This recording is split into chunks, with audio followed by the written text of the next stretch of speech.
Qərbdə indi vahid mövqe yox. Avro-Atlantika məkanı iki yerə parçalanıb deyə bilərik. Amerika və Avropa ayrı-ayrılıqda məsələyə yanaşma ortaya qoyur.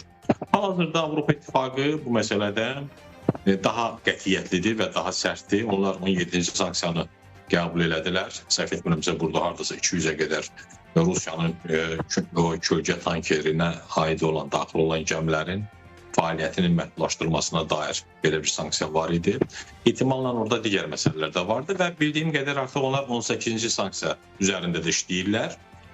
Amma ABŞ bu addımı atmadı. Hərçənd onlar razılaşdırmışdılar ki, bir sinxron olmalıydı və artıq Amerika Senatında da belə bir sanksiya var. Hətta orada 73, bəzən 80, bəzən 83 senatorun dəstəklədiyi bir sanksiya layihəsinin hazır olduğu deyilir və ona səhv etmirəmsə Qrim başçılıq edir.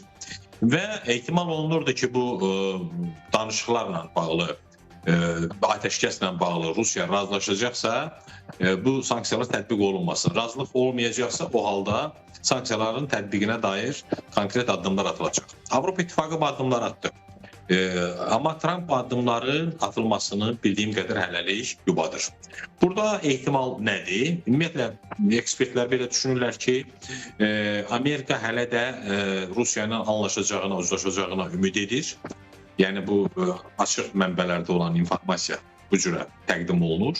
Və yaxud ehtimal olunur ki, Trump Putinlə münasibətləri ona görə korlamır və yaxud da Rusiya qarşı ona görə bu sərt sanksiyaların tətbiqini dəstəkləmir ki, ümumiyyətlə Qərbdə, Amerika strategiyalarında belə bir qənaət var ki, bu müharibənin hərbi yolla həlli mümkün deyil. Yəni, Rusiyanı hərbi müstəvidə məğlub eləmək mümkün deyil. Ona görə də mütləq danışıqlar olmalıdır.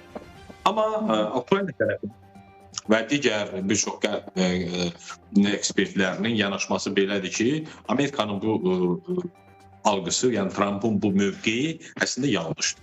Onlar hesab edirlər ki, Rusiyanı dayandıra biləcək bugün addımlar, yəni o tədbirlər fərqli olmalıdır. Konkret olaraq hesab edirlər ki, bu günlər Rusiya qarşı xüsusilə də Amerikanın tətbiq edə biləcəyi çox effektiv sanksiyalar.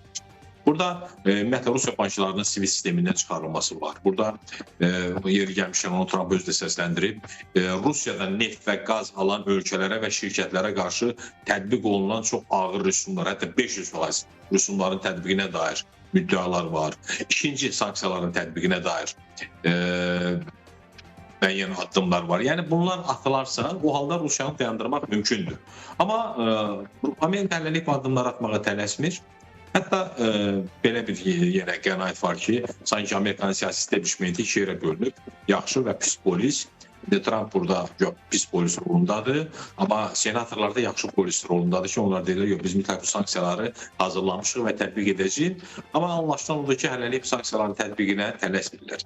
Yəni Rusiyanın bu hərəkətlərini, Rusiyanın yəni Ukrayna ərazilərinə hücumlarını, işğalını məhdudlaşdıra biləcək hələlik ən səmərəli addım sanksiyaların tətbiqi və Ukraynanın ciddi şəkildə dəstəklənməsi qənaəti var. Dediyim kimi, Avropa bu məsələdə bu mövqeyini bölüşür, ABŞ isə hələlik götürür.